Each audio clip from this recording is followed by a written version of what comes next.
Olá amigos, amiguinhas, estamos aqui reunidos em nome de Deus e do Mestre Jesus para que possamos refletir sobre o Evangelho à luz do Espiritismo. Deus abençoe a todos e que a paz de Jesus nos envolva. Para o nosso Evangelho dominical, Evangelho de Jesus segundo o Espiritismo, estamos no capítulo 13.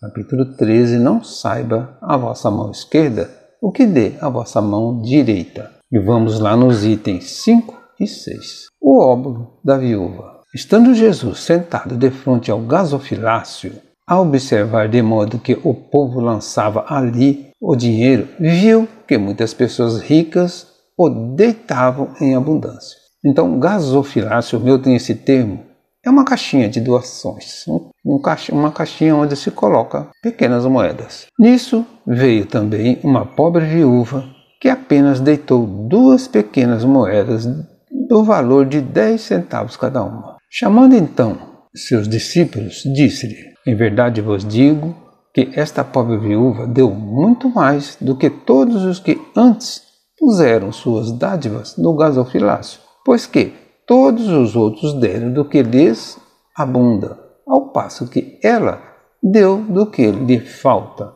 deu mesmo tudo o que tinha para o seu sustento. Isso está lá em Marcos, capítulo 12, versículos 41 a 44. Lucas, no capítulo 21, nos versículos de 1 a 4. Então, por que Jesus valorizou o óbolo da viúva? Óbolo, naquele tempo, era moeda de pouco valor, uma moedinha. Porque sua dávida, aparentemente de pequeno valor, foi retirada com sacrifício e amor do pouco que possuía, enquanto que os ricos davam com abundância do que mais lhe sobrava. Ela deu do que lhe faz falta, deu mesmo tudo o que tinha para o seu sustento. O que Jesus nos ensina nesta passagem? Que o valor material da oferta não é importante. Quando se pratica a caridade, o fundamental é o sentimento de amor e desprendimento que acompanha o gesto. Em verdade vos digo que esta pobre viúva deu muito mais do que todos.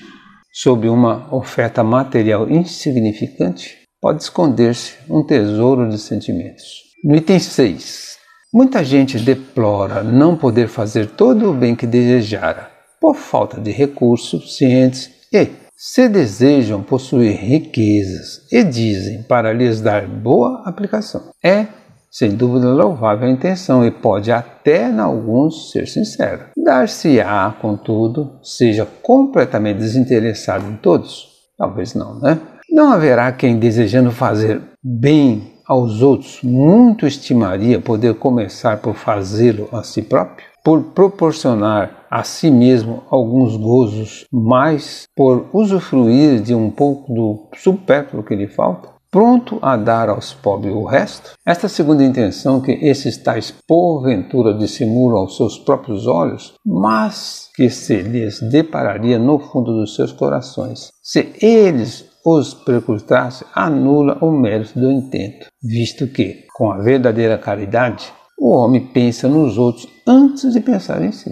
O ponto sublimado da caridade, neste caso, estaria em procurar ele, no seu trabalho, pelo emprego de suas forças, de sua inteligência, de seus talentos, os recursos de que carece para realizar seus generosos propósitos. Haveria nisso o sacrifício que mais agrada ao Senhor.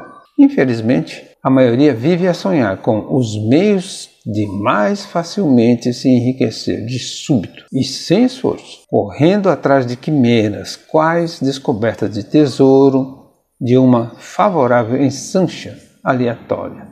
Ensancha quer dizer uma oportunidade de ganhar dinheiro. Então, de uma favorável ensancha aleatória do recebimento de inesperadas heranças, etc.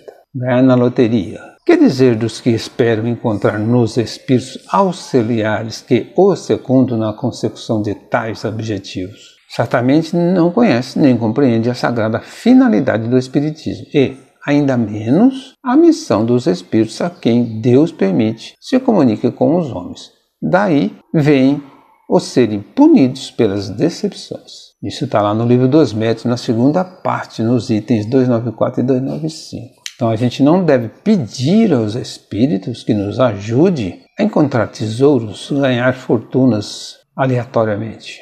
A falta de recursos materiais constitui impedimento para a prática da caridade? Certamente que não. Aquele que dispõe de poucos recursos deve procurar no seu trabalho, pelo emprego de suas forças, de sua inteligência, de seus talentos, os meios de que carece para realizar seus generosos propósitos. Muitas vezes, sob a desculpa de não possuir bens, cultivamos a indiferença e o egoísmo, voltando as costas aos irmãos necessitados. Aquele que se acha incapaz de ajudar o próximo com o pouco que tem, o fará. Se tiver muito, talvez sim, talvez não.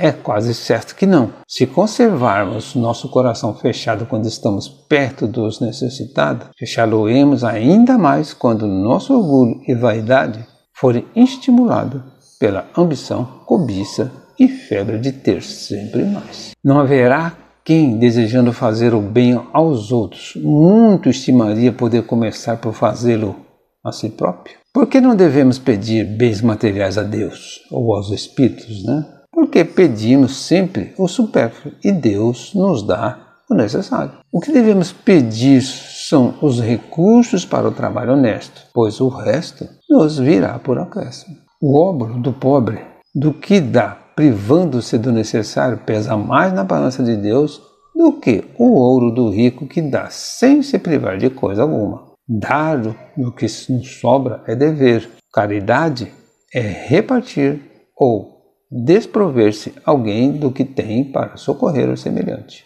Aqueles cuja intenção está isenta de qualquer ideia pessoal deve consolar-se da impossibilidade em que se veem de fazer todo o bem que desejariam, lembrando-se de que o óbolo do pobre, do que dá privando-se do necessário, pesa mais na balança de Deus do que o ouro do rico, que dá sem privar-se de alguma coisa. Grande seria realmente a satisfação do primeiro se pudesse socorrer em larga escala a indigência. Mas, se essa satisfação lhe é negada, submete-se e se limite a fazer o que possa. Então, se não tem, façamos o que podemos. Aliás, será só com o dinheiro que se pode secar lágrimas e dever-se-á ficar inativo desde que não tenha dinheiro? Todo aquele que sinceramente deseja ser útil a seus irmãos, 1000 ocasiões encontrará de realizar o seu desejo. Procure-as e elas se lhe depararão. Se não for de um modo, será do outro, porque ninguém há que, e no pleno gozo de suas faculdades, não possa prestar um serviço qualquer, prodigalizar um consolo, minorar um sofrimento físico ou moral, fazer um esforço útil. Não dispõe todos a falta de dinheiro, do seu trabalho, do seu tempo, do seu repouso, para de tudo isso dar uma parte ao próximo? Também aí está a dádiva do pobre, ou o óbolo da viúva. Então, é só para a gente pensar, apenas o dinheiro podemos auxiliar o próximo? Não. Podemos auxiliar prestando serviço, consolando as aflições, minorando os sofrimentos físicos e morais, dando ao próximo uma parte do nosso trabalho, do nosso tempo, do nosso repouso, enfim, de tudo o que dispomos. Todo aquele que sinceramente deseja ser útil a seus irmãos, 1000 ocasiões encontrarão de realizar seu desejo. Encerramos aqui mais uma parte do capítulo 3. Não saiba a vossa mão esquerda o que dê a vossa mão direita. Senhor meu Deus e meu Pai, eu te agradeço por tudo o que me tens feito nessa vida, pela alegria de viver, pela minha família, pelos meus amigos, pelo ar que respiro e pelos dons que me deste. Um bom domingo a todos e Jesus nos abençoe sempre.